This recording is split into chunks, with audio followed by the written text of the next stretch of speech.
Hey folks, how are we? Welcome to Tuesday Night Live. Thanks a lot for joining on board. I think we're live now. Hope everyone's having an awesome week. Just got a different little setup here. Just moving a few things in the background, and I'll wait for you guys to hop online. I think this setup's really cool. My team have set up some dedicated computers here for us to stream out of. So let's wait for everyone to hop online and get right into it. So yeah, if you can hear us, you can see us, flick us a like, leave us a comment, and we'll get straight into tonight's chat.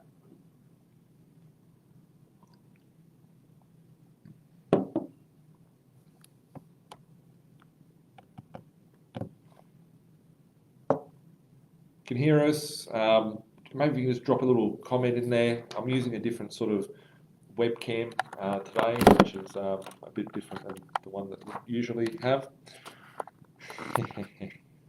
Sam, I hope you're doing well.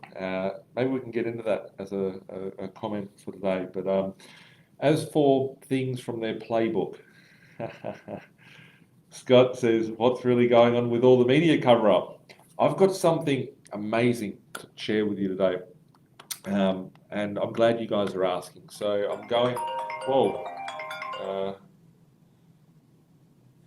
just cancelling calls here. I left my phone on because I'm going to play some videos for you guys today. I want to share with you how deep down this rabbit hole the whole scam is, right? So two things for today. I feel like sometimes when I do my lives, it's like I've got two different personalities. I feel like I've got two different stories I want to share with everyone, right? One is, what's happening out in the property world, right? And for me, I think that's just, happening, right? It's just things that go on, which is the property, and that's the really cool part about it.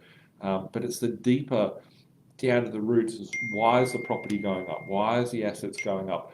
What is sort of happening out there? So I've got some really interesting things to share with you. Not my typical sort of news pieces, but I'm going to share some really interesting things that I've found out there over the last week. So since we last caught up, some people are saying potentially World War III is happening, right? I think we were already in World War III beforehand when we look at what's happened the last 3 years, going on 4 years with us. But, potentially a war, a hot war, shots fired, whatever. Terrorism, allegedly. Maybe we shouldn't say that, otherwise we'll get shadow banned on him. But there's things that are in the media, there's things that aren't talked about in the media, and I want to deep dive into some of that stuff today. But firstly, let's talk about Mr. Sleazy, right? Look at this guy. What a miserable looking bloke. Anyway, have you found this weird that you've got I'm politically atheist, right? And it's weird that you've got that guy, the geriatric gets wheeled out in the US, and you've got this guy got a few brain cells short. They're all avatars, they're all puppets that are sit there to do an agenda. And anyway, we had that voice the other day, and I didn't get into it beforehand. I could have got into it, but anything I say doesn't change the part of the world, right? But it's just interesting when you sit back and see things that have come to fruition, which I'm pretty excited to see that, what happened. Other people might be upset, but let's just have a look at this, right? Let's just hop straight into it, right? Let's not get shadow banned here. Here's the seats with the biggest Indigenous population, right? So it's quite funny, right? So I spent a fair bit of time out in rural Australia and seeing these sorts of things. I've got lots of infrastructure in native, First Nations, as they wish to call Aboriginals today, right? I'm not trying to be, un-PC or PC, right? But I find it interesting that, these locations, and I wanted to share just something I realised as the night went on, right? I didn't get too caught up in it because I realised that these things are selections, right? They're already going to happen. If they're going to happen, they're going to happen. So nothing I can do to control it, and our one little vote won't really have much to do. But anyway, these are seats with the largest Indigenous population, and look at the spread of the nose, right? So if the largest Aboriginal demographics voted no, right, you should be questioning why they're pushing it, right? If they don't want it, then why would they do it? And a few people here are saying World Economic Forum and all that sort of stuff, which, this guy here is definitely one of those puppets, right? Definitely one of those puppets. But what I've found and been seeing, just weird articles out there, it says here, the New South Wales Premier leaves the door open to a state voice despite the referendum defeat. People voted, right? They had their bit, right? But now they're pushing it down your throat, right? We're going to do it again. Adelaide's going to, South Australia's going to do it. New South Wales, we're going to do it state-based, right? So whichever way they're going to try and do it, they're going to try and force this stuff in, right? They're going to try and force this stuff, and you've got to be asking questions, right? 200 million years of Aboriginals on this land. We came and took it over 200 years ago, whatever. These guys are saying no, right? Because they know that they're getting rolled, right? It's not a political. They're just a bunch of actors that are put there as avatars to do certain things, to put the agendas. It's a selection. I just found it interesting. I'm about to show you guys a video which I saw the other day, which just gonna cancel a call here. I'm going to share with you guys a video, and this is, you may have remembered this video, right? Because it was a very famous video from about 12 months ago or 2 years ago. I'm just going to share it with you. Maybe we can be a bit interactive with this one, right? This is very off topic, but very fitting, right? Very fitting for the world that we live in. So just bear with me. Who remembers this video clip from Afghanistan, right? Who remembers this video? Huh? Here we are. That's the video. It was about 2 years ago. This was on The Guardian, right? The Guardian here is the page, right? People are already writing, right? That video and painted windows, right? So here's the video. This is from 2 years ago. This is on The Guardian News. I like my rap songs. Whoa, we're doing a freestyle there. Bumped the wrong button. But if we have a look at it here, The Guardian, right? This is the official Guardian YouTube channel, right? And they play that video. And I thought something was very odd. I was like, oh, poor people, right? They're killing them, whatever, right? You watch it and that. And let me tell you, when I talk about this stuff, right, I'm not talking about it because I'm some conspiracy theorist, right? I'm talking about it because I like asking questions. I want to know why things work in a certain way. I want to know why when I was on TV over 100 times, why when I used to host TV shows, right? There was always teleprompters, you could never talk about what you wanted to talk. We couldn't have conversations like we'd have freely. And it was because it was for the lobbyist. It was because it was for a Labor campaign. It was because of something else, right? And very, very interesting. So I question everything. But this one here really takes the cake, right? So people will just think, okay, we've got poor Afghanis, right? Poor Afghanis, they're leaving the country, whatever. The question that I asked when I first saw this is why didn't the plane, I've got a great imagination, right? Why don't we see the plane take off and all the people falling off as it goes through the sky, right? I always thought that, right? And just bear with me because I might sound like a psychopath, a sociopath, or something like that, right? But I want to share with you this reel that I found the other day, and it made me look at this. So when I go into this reel, it says it's false information, fact checkers, right? The world is indeed a stage. Watch this. Just how much of it might be a bit surprising to you. So you all remember this famous scene right here, the Afghan pullout, that famous debacle.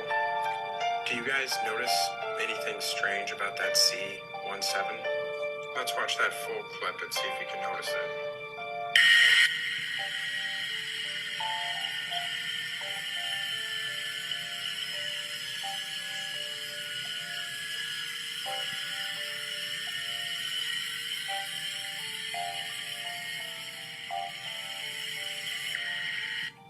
see it? Blacked out windows, blacked out engines. Here's a little bit more. See, this is what a C-17 that's not an inflatable looks like. See the windows clearly, see the engines clearly, but now look again for some more fakery. Take all the time you need. Fake news, fake history, fake clown world. They're inflatables, folks. They're We are inflatables. Look living at on this. nothing more than a big giant stage, an illusion by those in charge, made to instill fear to easily control the masses or to invoke fake outrage for whatever they want us to. Just wait till you see how fake the clowns are that run the show. Question everything, friend. The world is indeed a state. Go research it. Go look at it. Go look at the windows. The windows are blacked out. The flame propellers are blacked out. And once you see it, you cannot unsee it. And when I saw that, I was like, fuck, right? Like, we could go on to moon landing. We can go into September 11, right? We can go on to talk about lots of different things, right? And if we look at September 11, and I'll probably get shadow banned for this anyway. I'm not going down too far of a rabbit hole tonight, folks. Just bear with me. Yes, a building came down. Yes, people died. Yes, all that happened. No, question about that. But how did it happen, right? There's talks about, was there explosive? Was there different people? Everyone puts their finger at one person and say it was this person's fault, right? It was everyone was taught hate about Muslim, and everyone was taught hate about the Middle East and weapons of mass destruction and all these things over the years, and the hate and division that was out there. And reality was it really those folks that did the attack, right? And you look at what's happening out there since our last Facebook Live. Some certain things have happened out there. Innocent people have died and perished and all that sort of stuff. Can you trust what's being put in front of you? That's a question that I ask everyone. So yes, a lot of people might be fearful that we're heading into unknown territory and all this sort of stuff, right? But the whole TV set is a hoax. Anything that's coming from you, from the media, from your government, if you go back to history or history and realizing what government means, government is mind control, right? And basically it's a control of our mind and the control of our thoughts, and the whole infrastructure that we've got is there to keep us trapped, to keep us in that system. And I'm seeing all this stuff, right? Whether it be everyone out there, right? I remember when I went to go vote, right? There was no people there. It was all yes people, right? And the people had the same logos as Agenda 2030. The same people had the same logos, the colour scheme. Just think about it, right? Indigenous folk, Aboriginal folk, First Nation folk, right? Their colours are black and red and yellow and, those sort of colours, right? They're not pinks, purples, greens, rainbows, right? We see rainbows on different things. We see, we look at the Agenda 2030. We look at different other style colours that they're using. And there's no alternative, right? It's just they're trying to push it down our throat, right, to take on a new system, because the system is growth. And we're going to see more extreme things blow up, right? And I've got to watch my words when I say blow up nowadays. But, if we look back in the GFC, what occurred, what black swans were there, if we look at the dot-com bubble, and then the next one, those buildings went missing, right?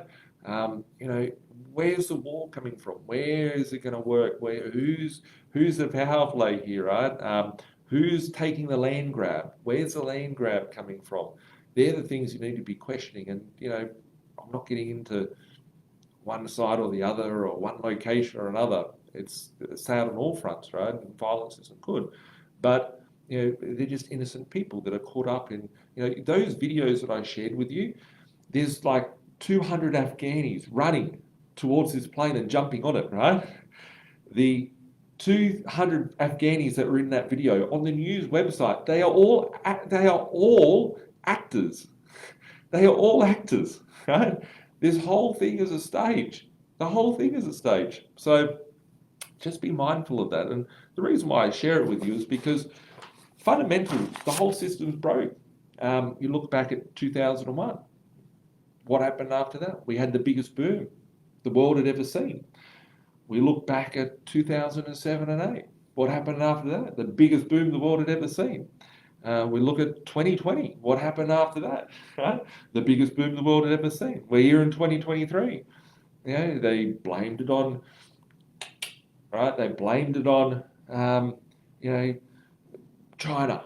They blamed it on Russia, right? They blamed it on chips missing out of your car. They blamed it on a lot of things. And, there's always that enemy. It's never we did this wrong or whatever. It's the controlling hands in the system. So just need to be very mindful as to what's coming through in the media, what's coming through the news. So let's get amongst it. Here's some news articles. I'm only going to keep, I'll go to the first one.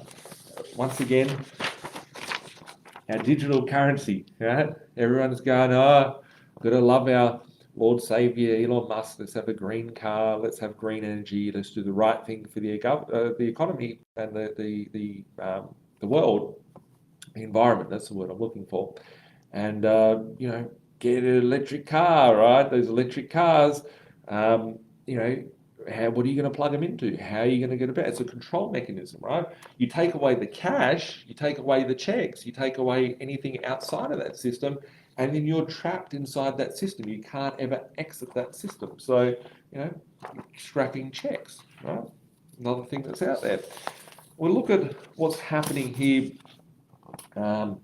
just around the world, right? This is another article here about what's happening. Poor things, right? Let's see what they're blaming on here.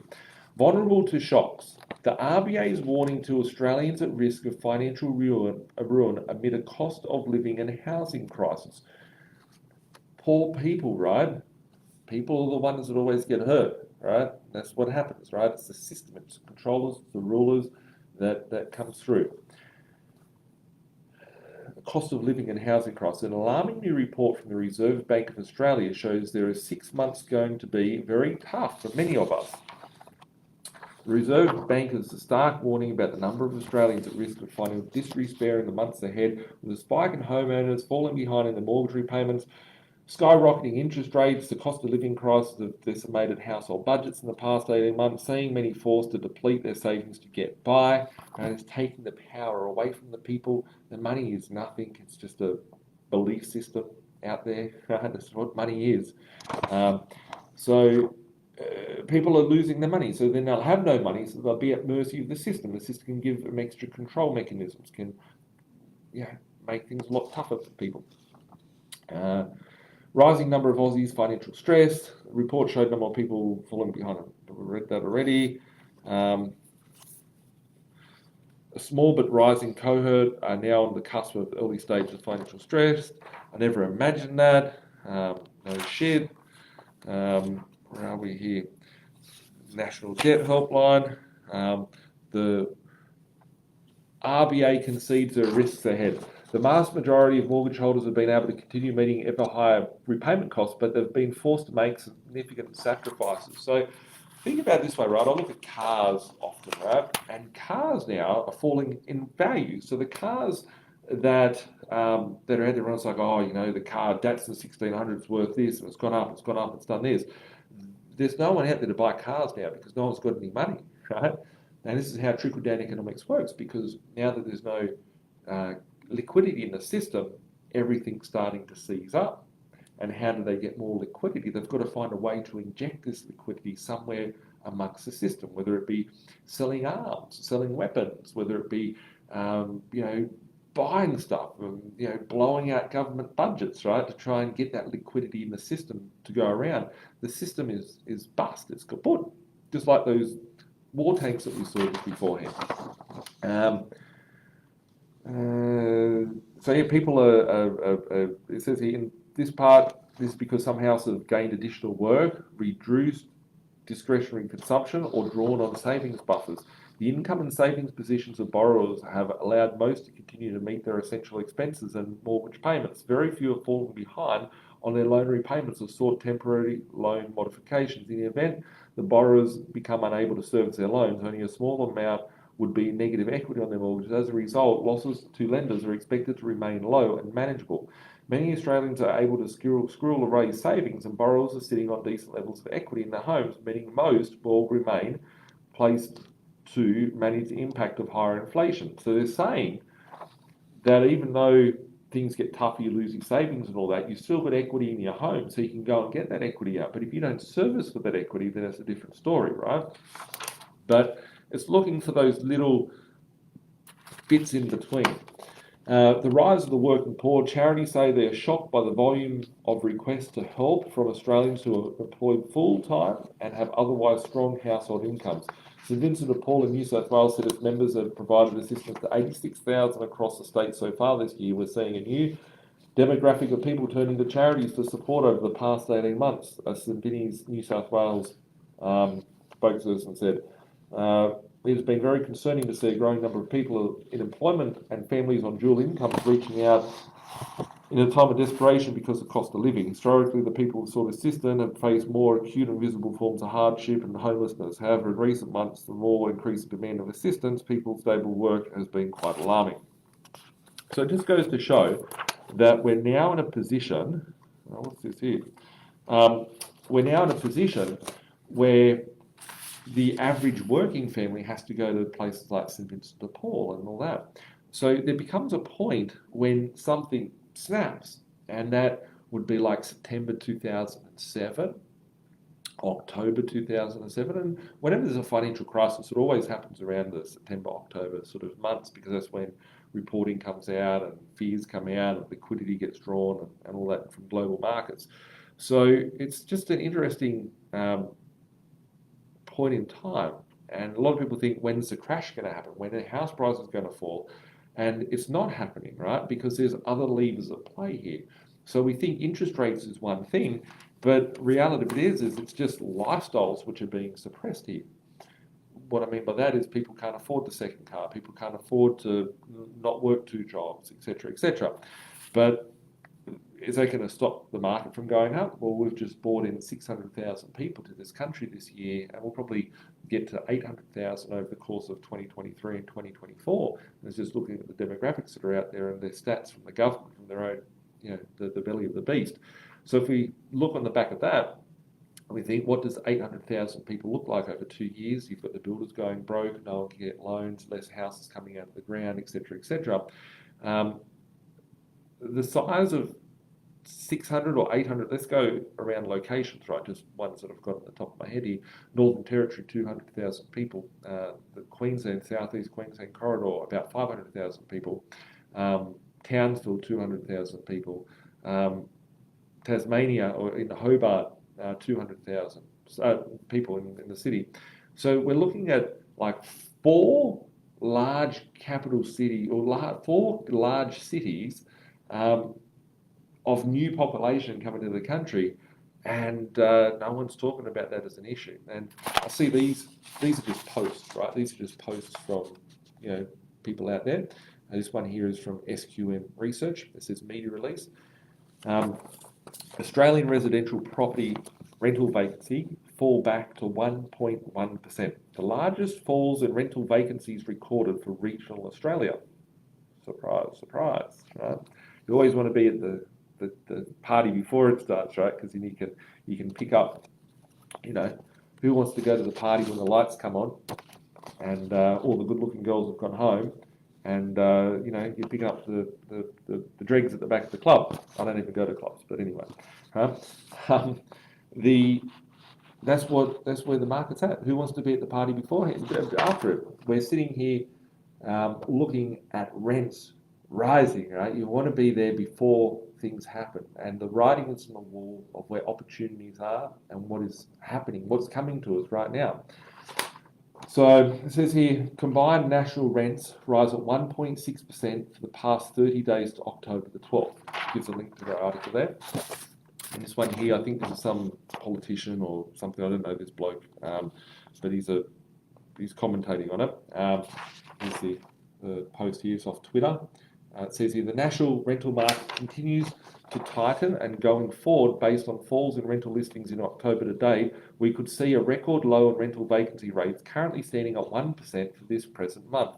Current net overseas arrivals is suggesting the population expanding at an annual rate of some 650,000 people, which obviously is keeping pressure on the national rental market, especially given only 175 new dwellings have been completed for the last 12 months. Where's the other 425 or 475,000 people going to go, right? There's a big place, right? So if you try driving down the M1 in the Gold Coast, right, you'll see, for some reason my screen's flickering now. I don't know why. I think it's all the LED in here. But anyway, apologies for that if you're seeing that on your side. If you see the traffic jams, you see the infrastructure, right? That's the Gold Coast, right? You've got the Gold Coast, so sky rises. You've got from Tweed Heads all the way to Brisbane. You've got like 500,000 people for it. I don't even know the exact number. Maybe someone will put it in a post. You've got that sort of amount of shortage just in 12 months, right? You literally have to build the excess loss of properties, the net negative position of property. You need to build the Gold Coast to hold these people. Oh, it's going to be fun. Says here, what is noteworthy in September was the return to very tight rental conditions for Australian regional townships. It would suggest the population overflow is making many look once more to areas outside the capital cities in order to find shelter. Going forward, the market may find some seasonal relief after October. However, it is unlikely rental growth will pause.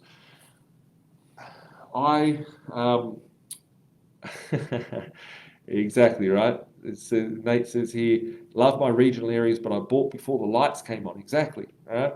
You want to be there before the party starts. You don't want to be leaving. You don't want to be arriving to the party at 3 a.m. in the Luke, yes, 2 a.m. ugly lights, right? You don't want to be there at 2 o'clock in the morning trying to pick up whatever you can on the dance floor, right? And that's where I feel, all the people that are, purple hair, angry, yelling, it's the landlord's fault, it's this person's fault, it's that person's fault.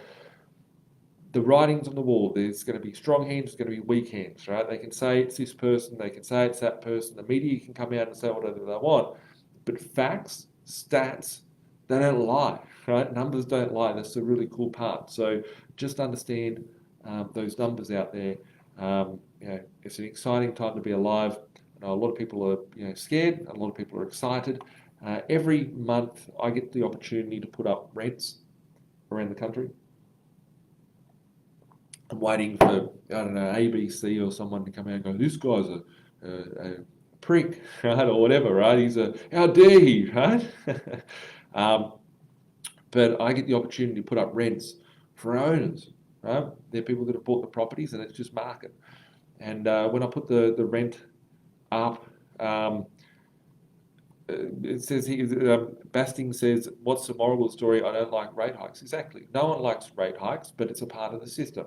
No one likes rental hikes. They've printed too much, I was going to say money, but it's not money, it's currency. They've printed too much currency. That's causing massive inflation. They're trying to control inflation, which they can't control inflation. They'll have to print more money and create even more inflation to fix this problem, which I spoke about 5 years ago. If you're new around here, go check my videos from 5 years ago because I spoke about all this stuff happening. And the thing is that inflation is just a part of the system. So you can either let it steamroll you or you can participate in it. And a lot of people say, I hate the bankers or whatever the case may be. And I talk about it. I expose the truth of what's controlling our economy and all that sort of stuff. But ultimately, if these people or entities didn't create this game for us to play out, we wouldn't have a table to be sitting at. You guys wouldn't be sitting here going, I'm going to buy rental properties and retire off them because the money being manipulated is what's causing that to occur. So you want to make sure that you're treating your business well as being a property investor. You want to make sure that those rents are going up on a regular basis. You want to make sure that you're getting the cash flow that you need. Every $50, if you've got 10 properties, $50, that's $500 a week. That's 26 grand a year. That's half a basic salary. It's a middle class salary 1 day out of 4, 1 day out of 5. So you can 20% of your salary sort of thing on a middle class salary of Australia. So it's important to make sure you're adjusting those rents accordingly. And I'm seeing rental increases that are absurd out there, right? But I'm so excited because of my investors.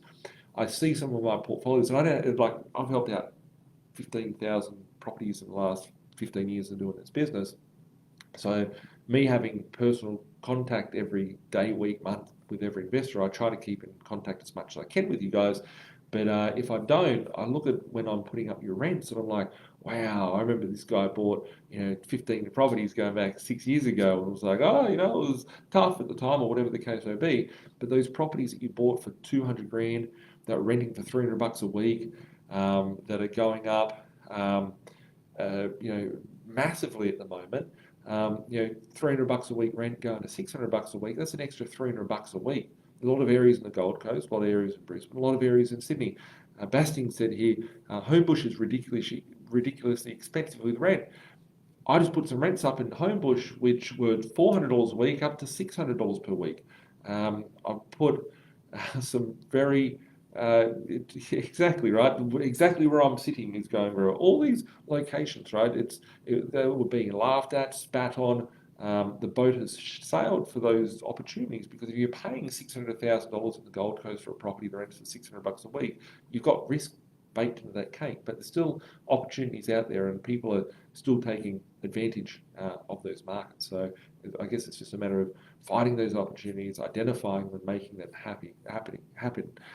Nate says here, 6 years held a property purchase for 100 grand, now getting $300 per week, still 50 to 70 bucks under market. Tenants should be happy. Exactly right. You're providing a service, you're providing accommodation, a roof over their head. If they don't like it, then they can go and buy. But unfortunately, they can't buy it, then they're stuck back in the renting position, and then that's what the market is. So you need to be on top of your.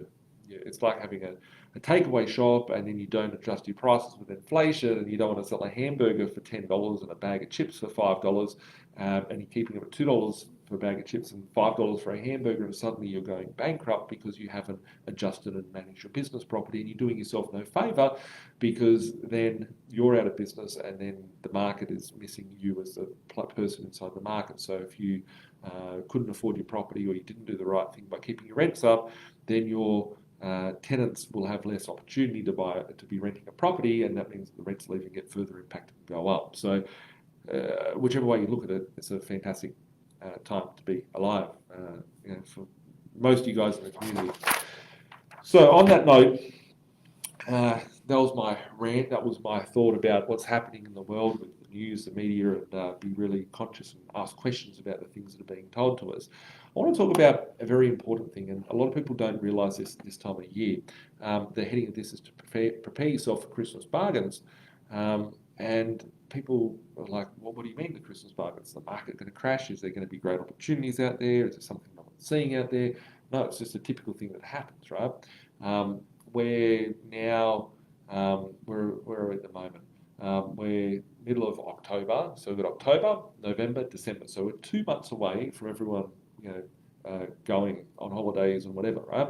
What do? People, they get drunk for the first half of December, and then the second half of December they do nothing, and then the first half of January they're out at the beach or something, and then the second half of January they're walking into the new year, right? So there's 2 months out of your 12 months which sort of disappear. There is a severe lack of stock, right? This may not occur this year because I'll share with you what I'm seeing out there in the market at the moment. But every year I see that around this time of the year that you've got owners that want to sell, right? There's a lot of people doing it tough out there, right? Just like those news articles. So look for the opportunity. The news articles there, everyone's doing it tough, whatever, blah, blah, blah. There's people that want to sell, but then at the same time, you've got people going, oh, I'll wait until the Luke just asked, am I doing the 12 days of Christmas, right? Maybe I will. But let's do a 12 day of Christmas, right? I'll make a little note for that. So if one of my team are watching this, let's do a 12 day of Christmas and do some cool deal stuff out there. But the deals that are out there, I find that it's a great time of the year because everyone's thinking about getting drunk, getting a Christmas party, buying presents, getting caught up in their stupid shopping centre, being caught up in consumerism, all that sort of stuff. People think about the holiday, people are not there. People are thinking about getting drunk and hooking up with their colleague at their Christmas party, and stuffing the turkey. Who's going to come around this year? Whatever the case. What's that? I don't understand that last one about the 40K there. I don't understand. Maybe a bit more context on that. I don't understand that. So yeah, looking at this time of the year, there's people that are motivated to sell, but there's a little lack, right? So it's a great time. It's a great opportunity. I remember I was doing a barbecue. It was New Year's Eve. I had all my family at my holiday house, and was cooking a barbecue. Everyone was on the beach and that, having fun. I had the phone to my ear, doing deals. I wrapped up a bulk deal last year, the year before last. It was New Year's Eve. Wrapped up a mad bulk deal. Those properties are like 100 grand below market value. That deal would not have occurred, on a normal time, but it was New Year's Eve. It just happened. It happened.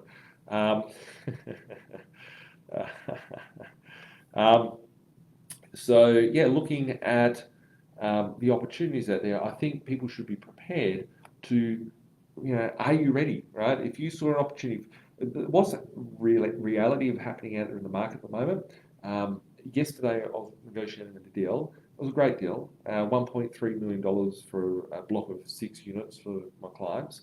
I've got some other ones. I've got one at the moment which is $455,000 for 6 units, right? So it's like $80,000 a unit.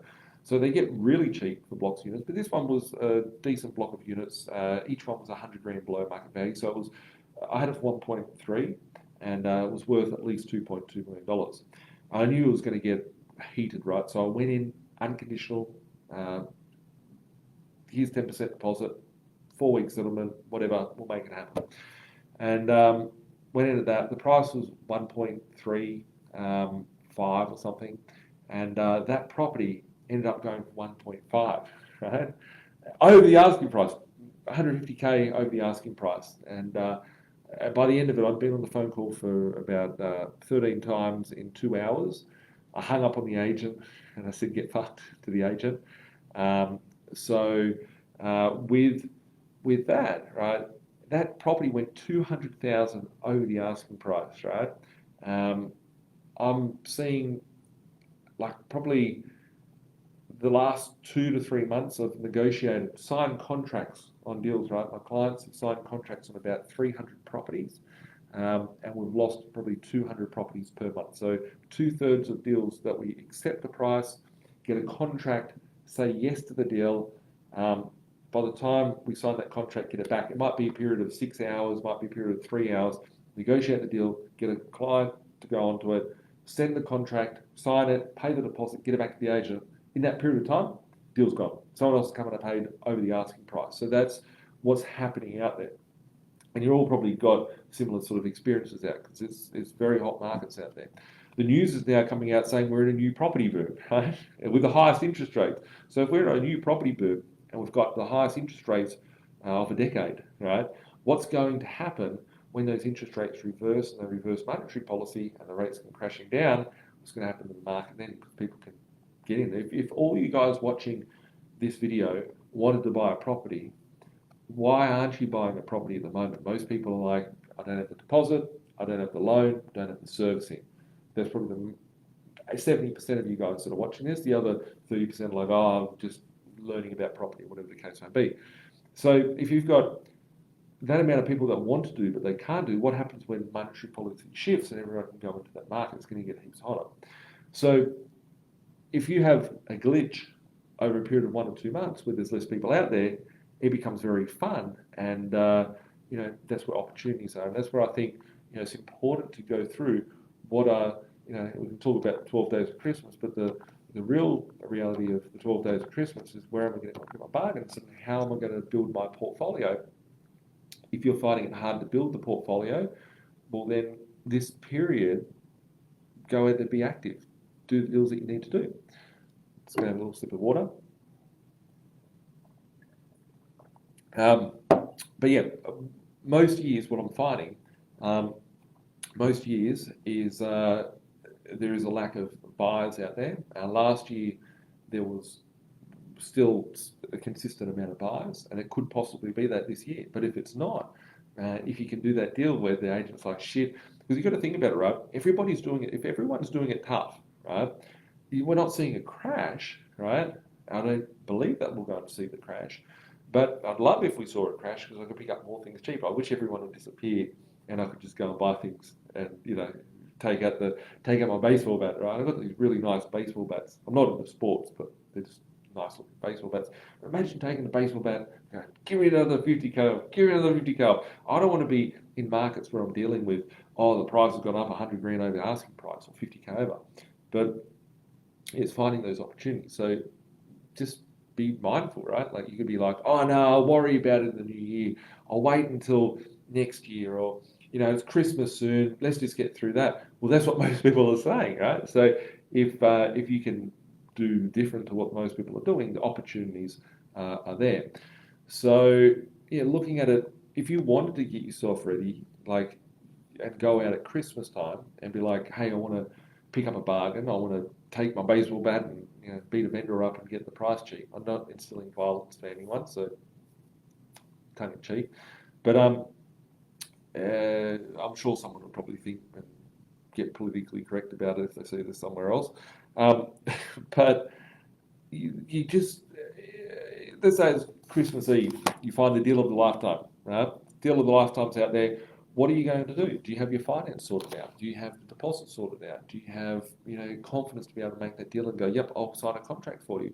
If you don't, there's the whole stem of things that happened before that. And I think it's fitting now that we talk about it because you've really only got a month left to prepare yourself for it. You need to make sure that you are finance ready. You need to make sure that you've got access to capital. You need to make sure you've got your deposit ready. If you don't, you might have equity sitting in your property and you're just like, oh, I'll worry about it next year. Well, you're going to worry about it then and miss out on opportunity. So, I think getting yourself finance ready is probably the biggest thing, and just be mindful of it, right? Like any challenge out there, like any war that's won, like any, it's a game of skill, and it's a game of understanding the battlefield that you're on and understanding the parameters of what you're playing with out there. So, if you're thinking of trying to get into the market, because it is hard out there, because there's lots of buyers out there, get yourself ready. And this next little window of 2 months, 3 months is probably the best time of the year to be out there buying. So that's the whole part of tonight's conversation is to get yourself ready. I'm going to go to your questions and answer them in here and have a bit of a chat on that. Nate says here, do the opposite of everyone else because that's where the opportunities are. Exactly. Greg says, Birchie got the perchie in the veggie garden. Yes. So those of you that maybe 6 months ago, I shared with you guys my aquaponics setup. I did a video of that. I've got some perch and trout in my garden. I've got hundreds of them in aquaponic setups, and maybe I can do a video on that one day. I'm building a massive orchard at the moment with 200 fruit trees. I've got to fill in pipes for water flow through the yard so I can level it off. 15 acres of fruit and veg so I can control my own supply chain. But that's that. Major question. Major banks are offering me private banking rates due to total portfolio debt. Good or bad in your view? Always look at the terms, what the bank's offering you. Quite often when they do that, they'll take a GSA, which is the general security, like a caveat over your whole portfolio, over your business potentially, and try and stitch your old fella to your leg and make sure you can't move that far. So be very conscious when the structure, the terms and conditions of those facilities. But if you can get a private banking rate, if you can get a rate that's at a bank bill swap rate, that would be great. If you could lower the spread that you're paying, the better. And especially as interest rates fall, I believe, looking at the discounts that we're seeing out there, if interest rates were to go back to where they were a year ago, a lot of people would be at 1%, in the 1%, so 1.99, 1.89, that sort of thing, because of the size of those the discounts there. So a lot of people are looking at valuing that discount in its full capacity, because it might be the difference between 5.5 or 6.5%, and you know, it was still 5.5 or 6.5% or whatever the interest rate might be. But when rates drop and go back the other way, that's where you're going to go, you know, and pick up big time. Do you think the war is going to make interest rates go down? It's all coming down to inflation. They need a linchpin, right? They need something to go, okay, it was because of that. And you know, they have all these little things. They're losing power. This is a game like we see, oh, it's Ukraine and Russia, right? It's like Putin's a bad guy. It's like they're all actors, right? They all sit at the same table. They all go to the same places, right? If you really wanted a war, you know, imagine if you found your biggest enemy, right? Someone had crucified everyone in your, you know, in your town, your village, wherever, right? And you got to sit with them at a table. Would you just be sitting there going, oh yeah, let's have a, yeah, what are we going to do? You wouldn't be having those conversations, right? These political meetups wouldn't be like that. You'd be saying like, boo, boo, boo, right? Maybe it's where I'm from, right? And I don't think I'm from a place where these guys would have the capacity, right? But it's like, it's all staged. They're blaming things, right? They blame, you know, is it Russia or Putin or Ukraine or China or this or that or the next thing? There's a power struggle. It's a change of the guard. It's a fall of an empire. And people go, oh, America's a superpower. America's never a superpower. They never were, right? It's just the same was taken from Great Britain. If you look at the turn of the century in the 1900s, Great Britain was like America is today, but Great Britain took a back seat and they made the US and they built the US up. And then they've crashed that over the last 30, 40 years, and everyone's like, oh, America's great, but they're starting to see that there's nothing left of it, right? And then you look at China, and everyone's going, oh, China's a bad guy, right? But China deserved it. They earned it because they had the system and they had the opportunity installed in the China. And that's why China is becoming stronger and stronger and stronger constantly, and it's just a change of guard, the power. The question that I always ask is, who was the one that delivered that system from Great Britain to USA and then taken it off USA and given it to China? I want to know that person, right? I want to know that entity. I want to know that group of people. So, you know, people might be sitting here thinking, "Oh, we've got a war," or whatever the case might be. Yeah, I don't think it's going to play in anything. We just had you would have thought would be the biggest depression in the world because everyone was locked in their house for 2 years and forced to, you know, do certain things they didn't want to have to do. They didn't go to work, and there's a lack of people out there to be able to work now because they didn't want to, you know, participate in that. But reality is we had the biggest boom ever, and that was from inflation. The reason why we had inflation is because we had money printing. The reason why we had money printing was based on cheap, easy, accessible credit. And I think that as soon as we start seeing some more cracks, and those cracks are out there. I said at the start of the year, I don't care what the interest rates are at the start of the year, I care what they'll be at the end of the year. And it may be a day too early, but it's better to be a little bit early than a minute too late. So, just have a drink. Someone at the door, but it was the cleaners that come in, clean the office. But yeah, looking at Mark makes a very interesting point here. This is more important than any war or anything like that. The uninversion of the inverted yield curve. So it's been a while since I've shared with you some charts and stuff, but what an inverted yield curve is, right? So I'm just going to draw a yield curve here on the back of my notes. So just bear with me for 2 seconds. So we've got 3 month, 12 month, 2 year, 3 year, 5, 10 year.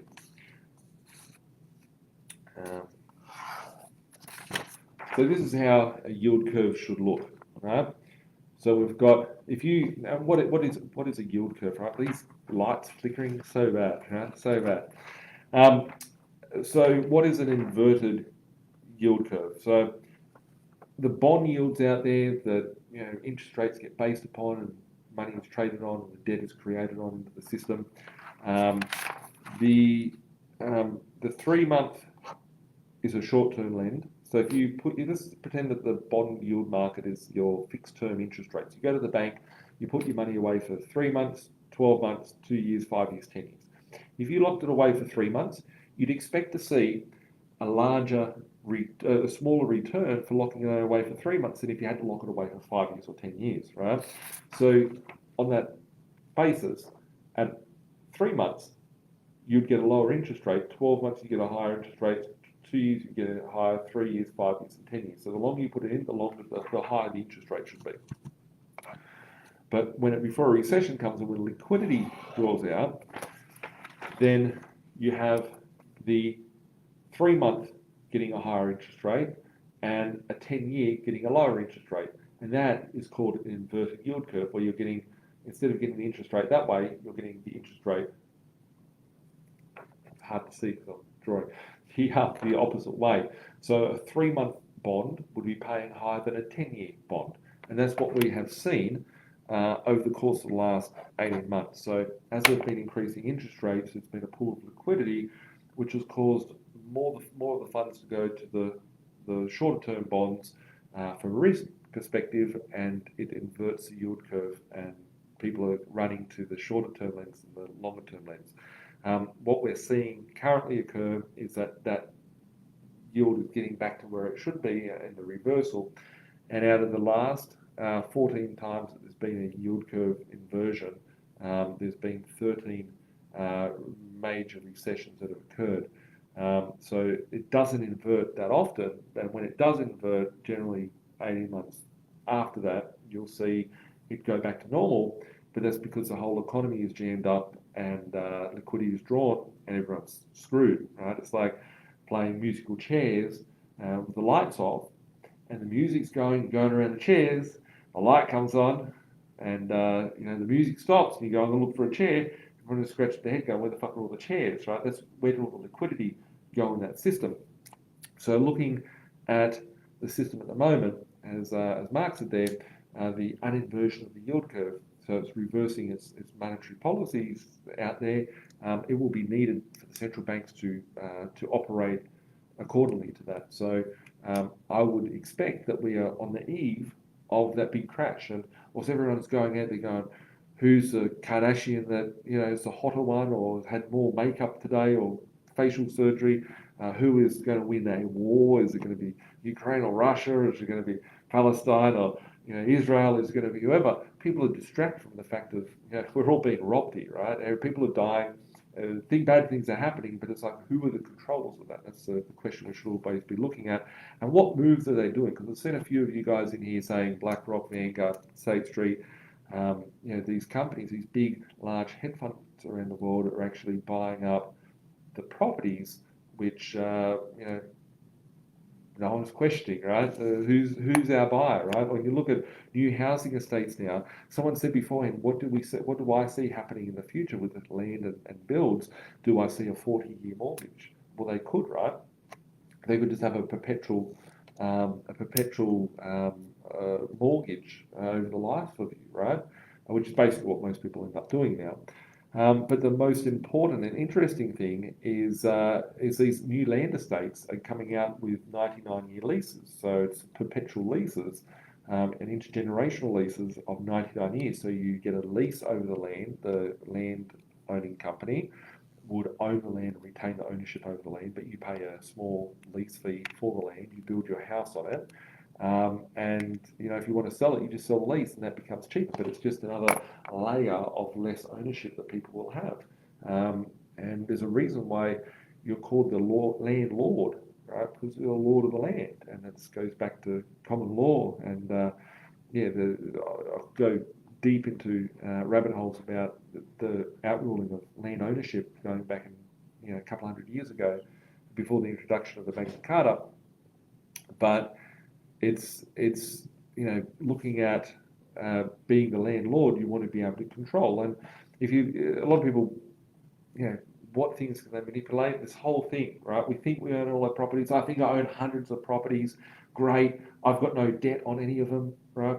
I don't own them, right? When you sign the contract, right? It's interesting. I actually had a chat with my legal team the other day about it, right? We're just having a bit of a laugh about the wild and wacky world that we live in.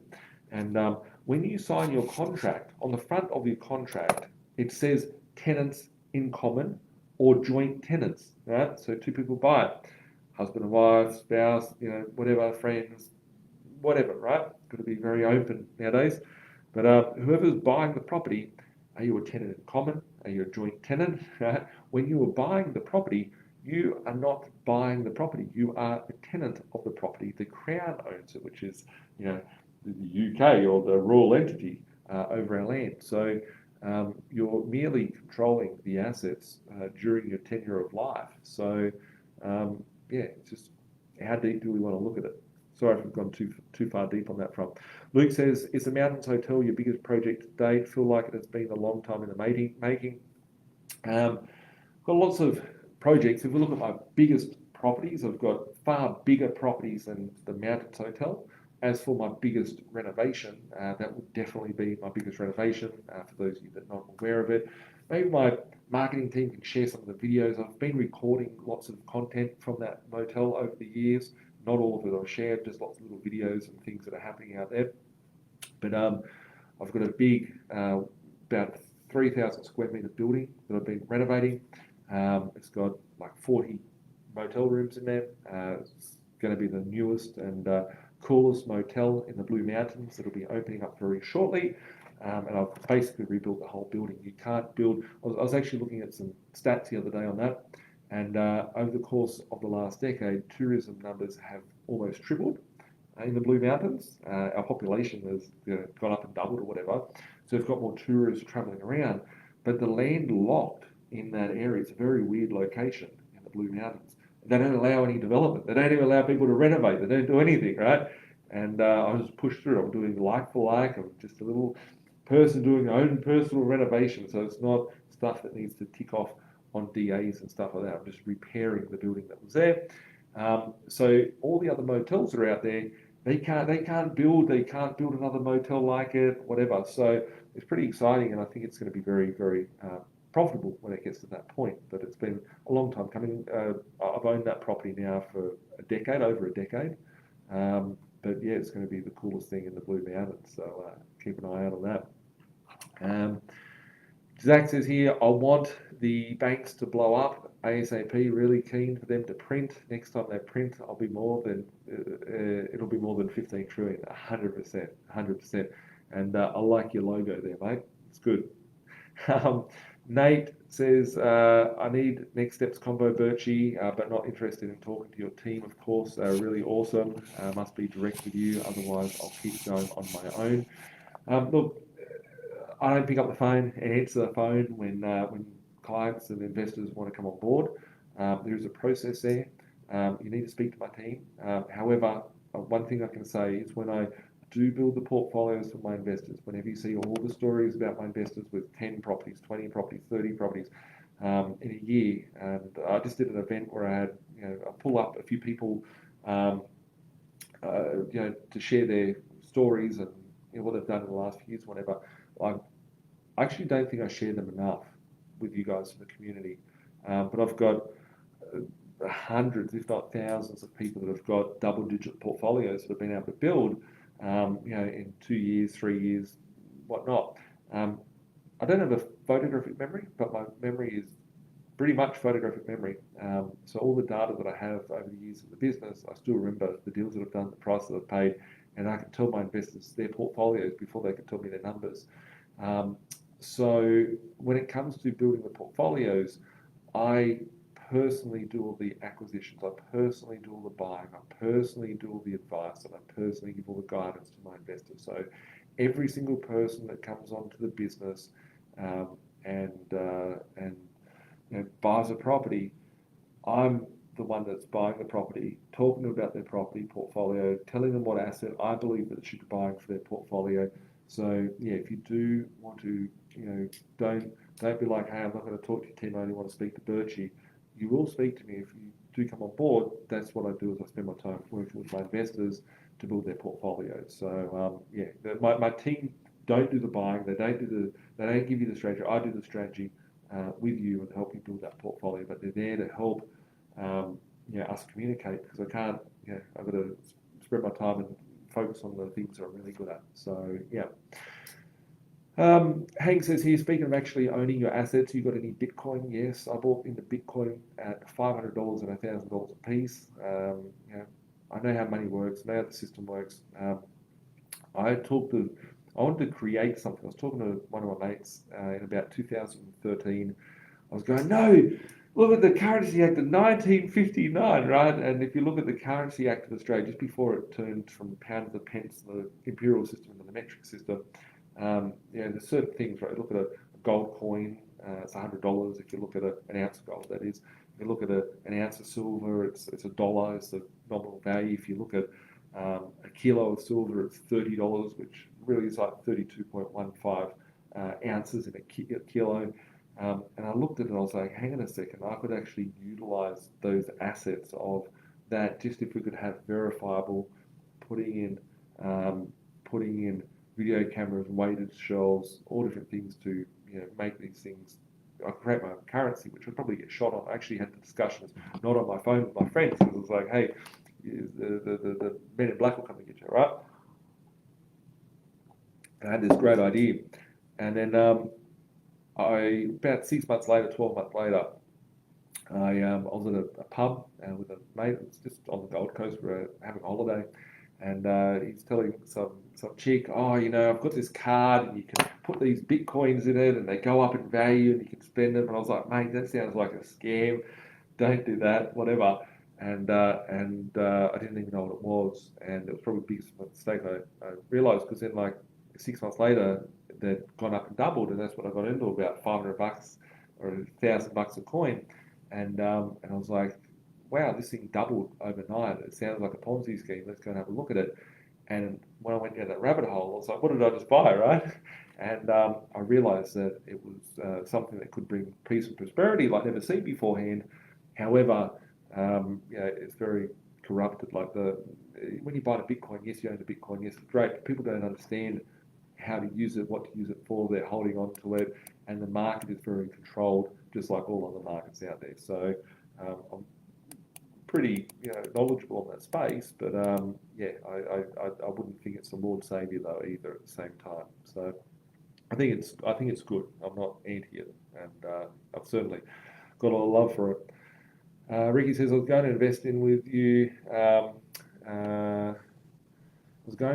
with you mid-year, but your accountant never rang me back. Ricky, I apologise on that front. I'm going to get my team I'm going to make a little note here right now to get someone to organise that chat. So I apologise by that. I don't know what has happened with that communication. Andrew says here, the event was incredible, very inspiring stories from all your clients. Great to see their journey. Thanks, Andrea. Awesome that you were there. Do you see rents still going up? Yes. Every month. If I look at my team, like in Queensland, I'm in Queensland, in Western Australia, and New South Wales. In Queensland specifically, in every corner of the state, right? I've got people on the ground. I've got a very large business over there, right?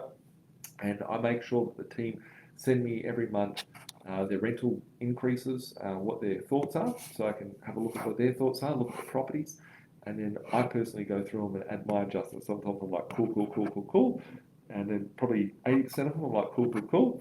But then I see, okay, this one here, no, that needs to go up another $50. This one another $30. This one another $80, right?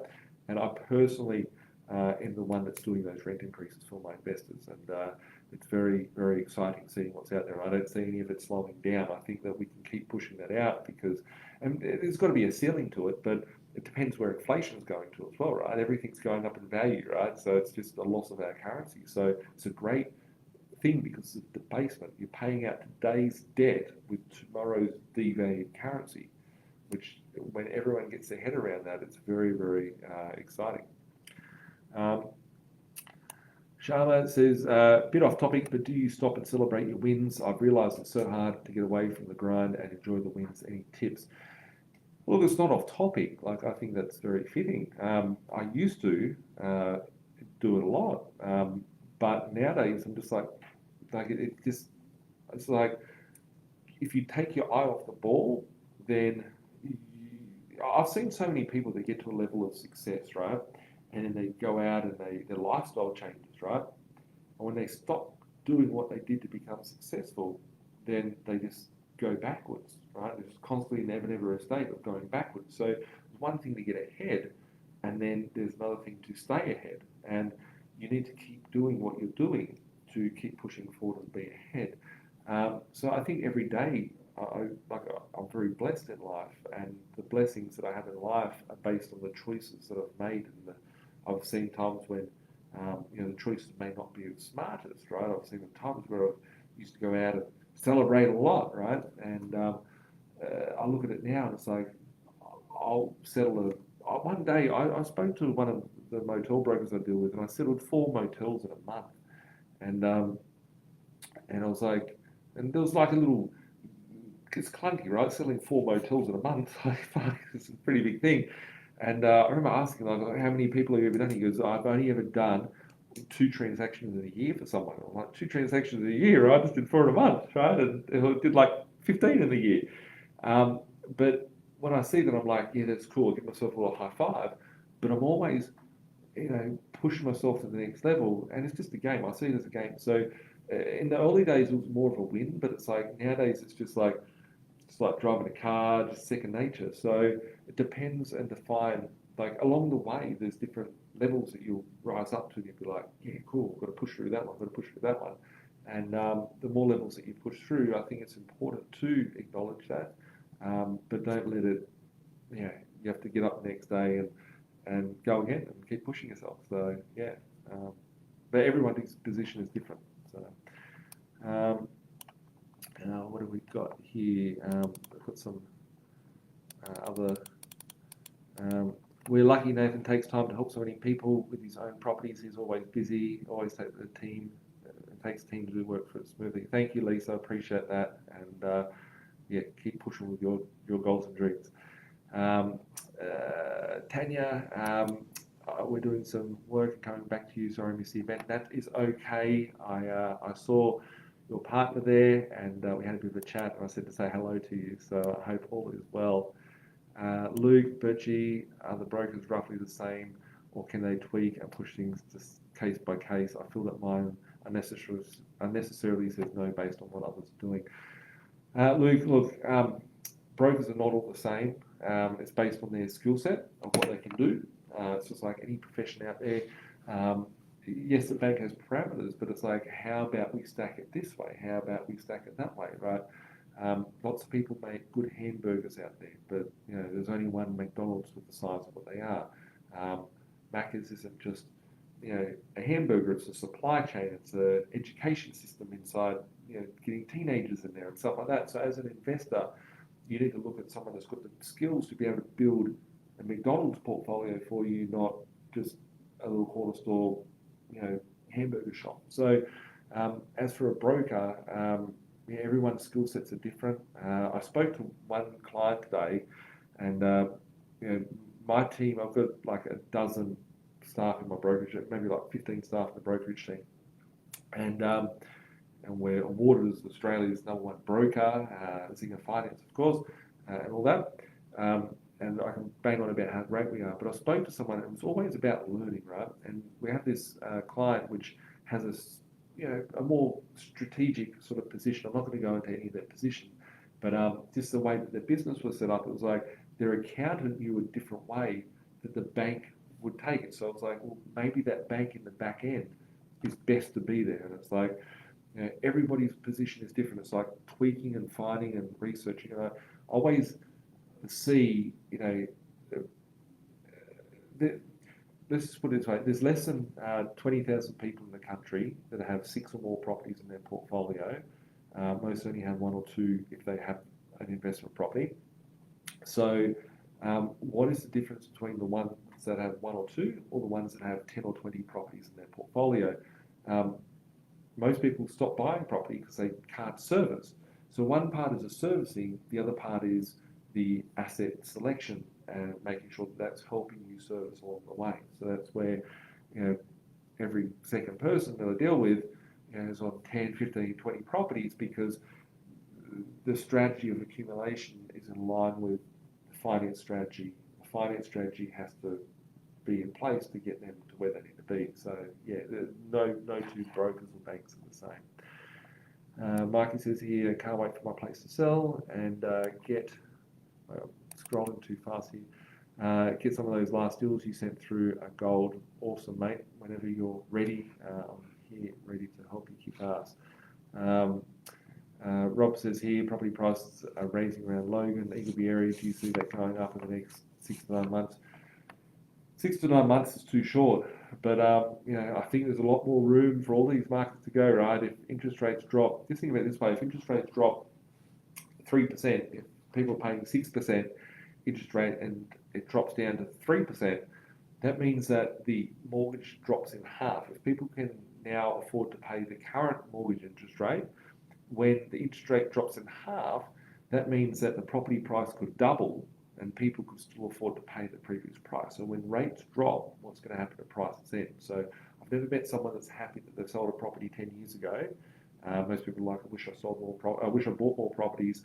I wish I didn't sell, etc. So if you're going to sell to make a sideward step and get 2 steps ahead, well then that's a different story. But I think that if we look back in 5 years' time, 10 years' time, it's Greg says here, personal name or discretionary trust, you reckon? I own all of them. There's different pros and cons for that. I normally give my thoughts one-on-one because everybody's position is different and I'm not really an accountant to advise on that or a lawyer. But there's pros and cons to all of that. Here's a little tip. Most of my investors have got like 10, 15, 20 properties in their portfolio. They don't even have a trust. So, they can be beneficial and they can be, negative for, pushing forward in that portfolio. So, Satish says, hi Nathan, my serviceability is around 300,000. How do I continue to buy and build a portfolio? Good question. So let's just say, I'm just going to use a rough example here, right? Someone goes to the bank says, you can borrow $300,000. I'm just going to make it up, right? Just make up numbers here. I don't know your position at all. But say 100 grand income, whatever your expenses, you can borrow 300 grand. Let's say you go to the bank and you borrow 300 grand. Let's say you buy 2 properties you got 100 grand cash, and you get a 300 grand loan. And this could be with a big 4 bank, right? So you could technically buy 400 grand worth of property, 20% deposit, 300 grand loan, 400 grand worth of property.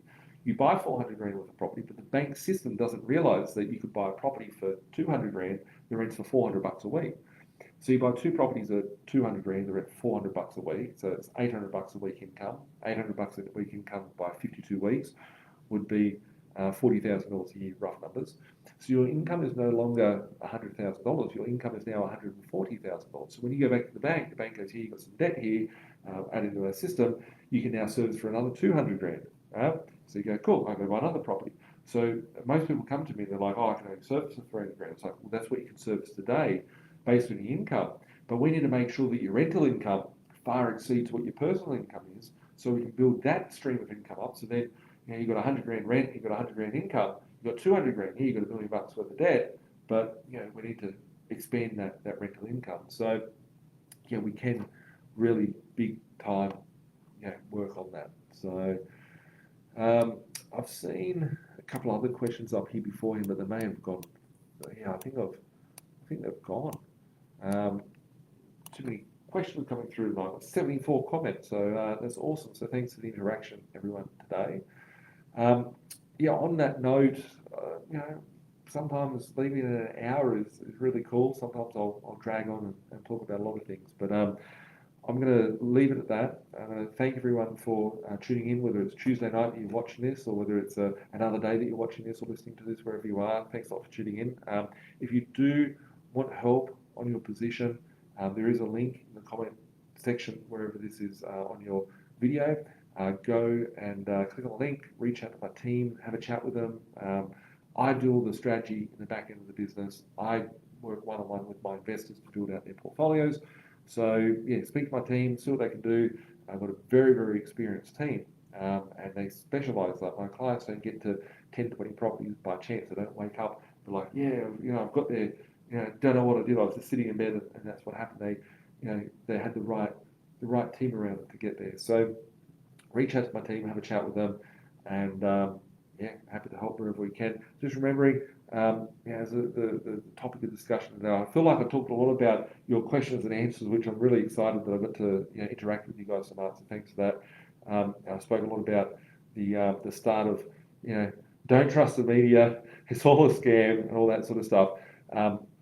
The main crux of today's conversation I want to talk about was preparing yourself for Christmas. Like the market is very hot out there. A lot of people are finding it difficult to buy assets because everything's going up so high with inflation.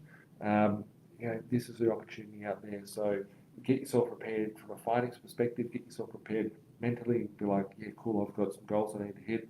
Let's go make them before the end of the year. Because most people out there getting drunk, focusing on the wrong things, and it's important to get yourself prepared. So thanks a lot for watching, guys. We'll catch up soon. Have a great evening. Keep being awesome. Bye for now.